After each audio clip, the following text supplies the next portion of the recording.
Hey, check up. Let's play some D. Fourth quarter is the Vatman. Vatman. Vat. That Vat man. We're in the Vatman.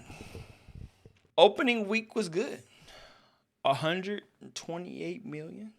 That's biggest opening weekend of 2022 by a landslide. It's that about halfway behind Spider-Man No Way Home. Good movie. Spoiler or not, I'm not gonna spoil the movie, but it follows the Dark Knight's pathway, in my opinion, to a T. It just added a mystery element to it. I don't think you can get that that plot line wrong at all. Robert Pattinson was good. I think he's one of the better Batmans in my opinion, and I think it's because him we didn't see.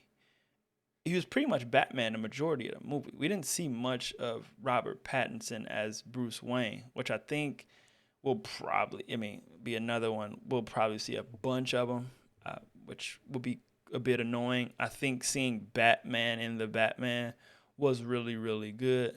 The voice, I'm a big thing with the voice of Batman, and I think his voice was perfect for the Batman. Zoe Kravitz was really good. I was gonna say excellent, but was really good. She didn't do anything spectacular or different than any other Catwoman ever did. She's just super hot and a super dope person, and it exudes on the camera. Everything she has, her whole aura, her whole mind, it's big time. It's a star. It's sexy, it's elegant, she's the ish, she's it. She's a really good. Uh, she was meant.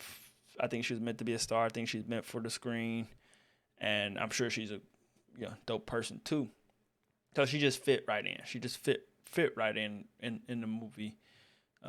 She helped it move along her character and how she played the Catwoman. The villains, the Riddler was cool. Same concept. We don't even see the guy that plays the Riddler to the end. So the Riddler is the Riddler, just like Batman is the Batman. The characters behind him don't really matter. And I just kind of want to backpedal real quick on that before I forget. Is that I'm a big believer outside of Robert Downey Jr.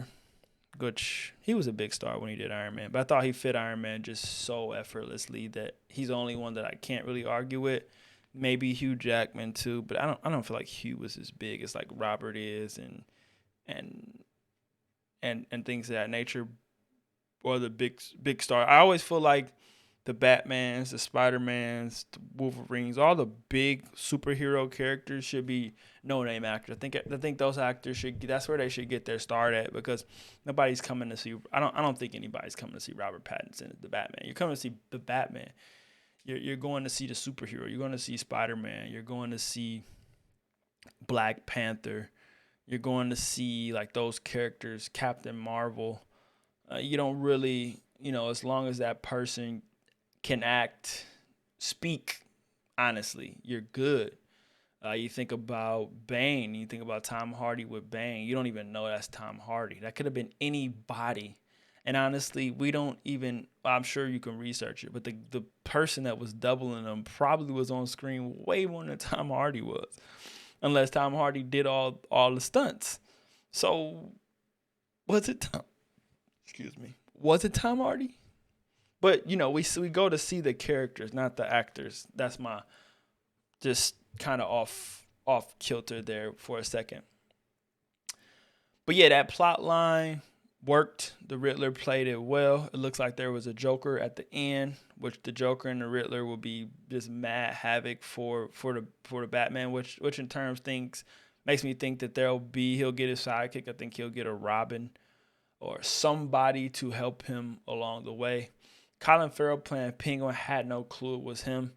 To say this was the best Penguin, I think is unfair because we just don't see enough of this Penguin. I mean, what is it? He's really in, I don't know, 5 scenes, maybe 6. He's probably on screen a total of 20 minutes, maybe. I'm not even sure. Where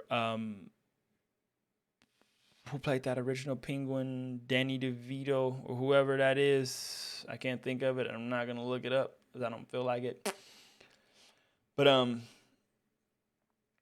that Penguin was was good, and this Penguin, obviously, this Colin Farrell Penguin is going to be in the next one. So I think it'll be. It looks like they're gonna do like some kind of triangle villain or quad.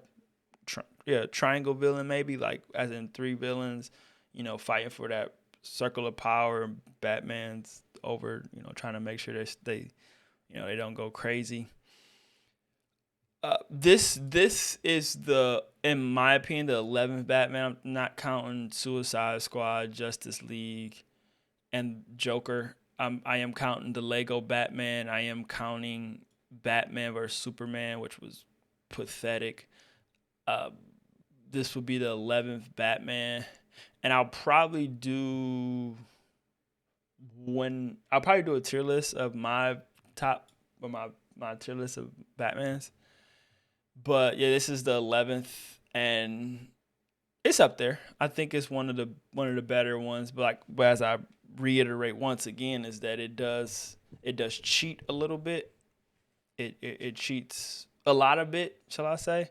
But which is totally fine because that's the Riddler's character and the Joker's character. That we, to switch it up, it's hard to switch up a Riddler. Like, we don't. The Riddler is the Riddler. The Riddler can't be a brute force. We can't turn the Riddler into Bane or something that he's not. The Riddler is exactly what he is. The Joker is exactly what it is. Just how those people play those characters. Just like Batman is who he is.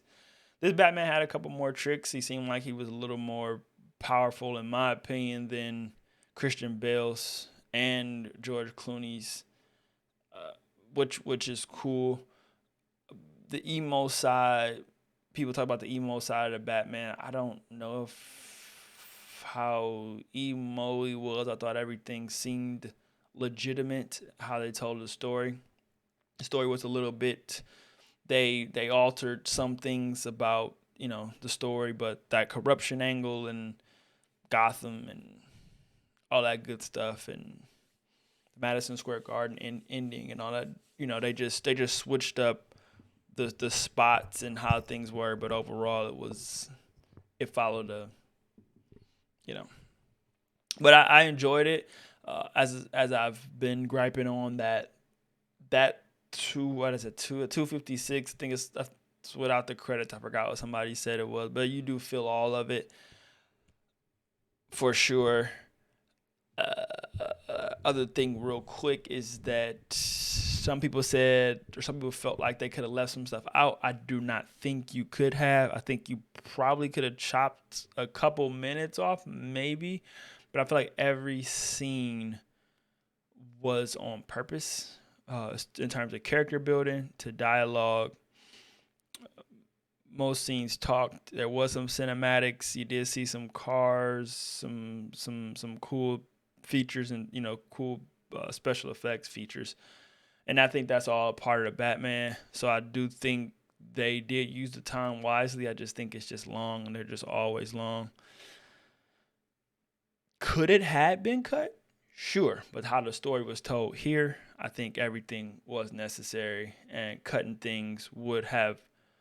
I don't remember the scene, but I remember there was one transition that it looks like something was supposed to go in the middle of there, and they cut to something else. I just don't remember what that was, but I feel like I personally noticed that when things don't transition properly, and you're like, that went from there to there really quickly. That's because they're trying to slice time, which is understandable. Nobody wants to sit for 3 hours and watch really anything, especially a story that's been told over and over again. And lastly is that Batman, once again, 11.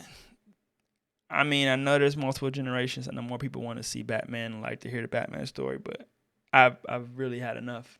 There's just more DC characters that we can tell a cool story about. The nostalgia and the love of Batman can be told within those stories. Possibly he can be a cameo character. You can spend a couple 30 minutes on him. He can come down and fight, and you can talk to him and stuff like that. But Batman as a movie, let's get it out. Let's get it out. Maybe once every 15 years or something like that. One movie. Get it out.